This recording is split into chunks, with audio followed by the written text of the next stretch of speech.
thing that I like, Tony, is I think a question going into this game: how would Caleb Williams respond after that poor showing up in Corvallis? And in my opinion, he responded. When he had to scramble, he was decisive. He was getting first downs. He avoided a couple of sacks. He did his, magician trick. His passes were pretty much spot on. You didn't see him chunking balls at receivers' feet. And he was 27 of 37 for 380 yards and 3 TDs. So I think that might be something that gets overlooked. Is like, look, he stepped up and he had to play a game and answer questions on ESPN the week after a bad performance. So I look at that as a positive that he found his mojo. And with the exception of that bad pass and the interception, he really kind of knew where he was going, but he didn't look at the double coverage, I think. And that was really his only mistake. Getting Jordan Addison about 10 to 12 targets definitely helped compared to last week. Yeah, I think he had. How good is Jordan Addison? Oh man, he's just silky. He's silky smooth everywhere. Hands are soft. I mean, obviously he dropped that one, but I mean, I don't really have any fear when that ball's thrown his way that he's not coming down with it. Yeah, he certainly did.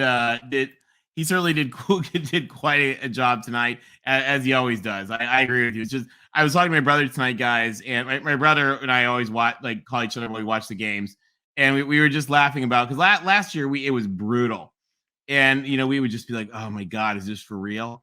What are we watching here? And so tonight it was just like our offense was just firing on all cylinders, and it was pretty beautiful.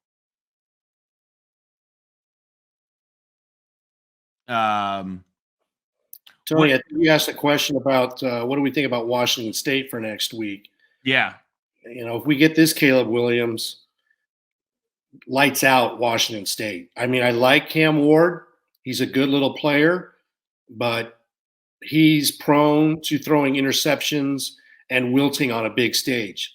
FYI, just look at the last 4 minutes of the game at Oregon in Pullman. Okay, this guy – played at the FCS level. I think at Incarnate Ward. Yep. I mean, yeah, he's a good little player, but he's never played at the Coliseum. He's never played against a team like USC. We saw what he did against Oregon to throw that pick six to Mace Funa in a critical point. He's going to make mistakes. And our defense is very opportunistic, and we thrive on quarterbacks such as Cam Ward. So, I mean, take a look at Chance Nolan. Yeah, I would like to see in that and going against him. I mean, bring that second half pressure that they brought against Arizona State just right out the gate and just take him out. I mean, obviously not take him out injury, but just his rhythm. Just take him out of his rhythm early and not give him any confidence. Yeah, and our defense will hopefully be able to do that. Robert, I agree with you. Corey Foreman needs to be able to step up kind of big time and do some things. We haven't heard from Tim. Tim is on his way back from the game. We did see him briefly in the chat, so he must be stuck in traffic. He'll hopefully be here with us in just a little bit. But guys, we do want to hear what you guys think. We lost Desmond. Hold on, Austin, I'm going to switch you out and bring Ben in, who's calling in. Ben, welcome to the show. Hey Tony. Hey Rick. How are you guys doing tonight? Good, thanks. What'd you think about the USC game?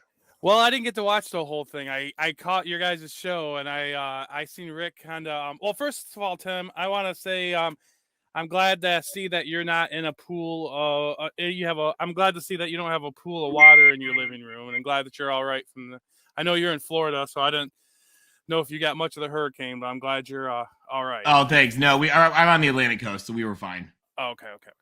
Well, anyways, I came and I seen your show and I was wondering the question I had because I missed the first bit. You guys are defending this 3-score win.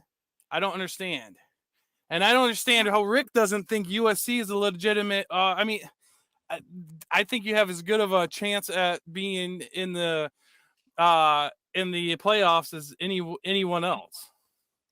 Ben, I appreciate that, but you know, we are not there.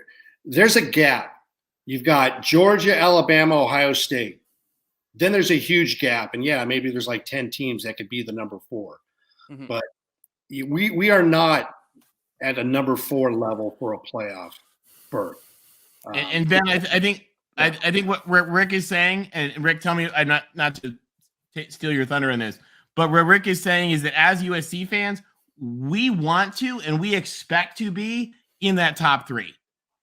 Like we don't want the playoff berth for a pat on the back. We want to win a national championship, and we want to beat Alabama, and we want to beat Georgia, and we want to beat anybody else who's in the way.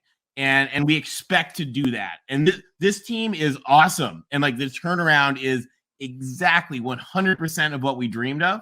But it is part of that rebuilding process to get us to the point where we are able to say, Georgia, whatever, we'll beat the hell out of them. I mean, what you see behind Rick from the Oklahoma game, I was there. Oklahoma was undefeated. A lot of people thought they should be number 1 in the country. And we beat the living snot out of them 55-19. Yeah. We were doing what Alabama and Georgia are doing today, and we want a team that's going to be able to do the same. And so when Rick says we're not a playoff team, he doesn't mean maybe we can't squeak in. I mean, at 11-1, maybe we can squeak in. It'd be awesome. How fun. But, like, we're not going to beat Alabama right now. And that's okay. Well, listen. What I'm saying is I don't want to be part of the college football playoff beauty contest for the 4th position to play Georgia. Because it is the beauty contest. They're going to take a look at your resume. Oh, the Pac-12. Oh, they're weak and this and that and the other. It goes round and around. If you follow college football, ESPN drums this up. It's all about a controversy. It'll start happening in mid-October. You think a hurricane is bad? Wait till you get the ESPN wash cycle, the spin cycle, and all the talking heads are in sync. It's ridiculous. I could care less. Yeah, we want to keep the team building to where we're making that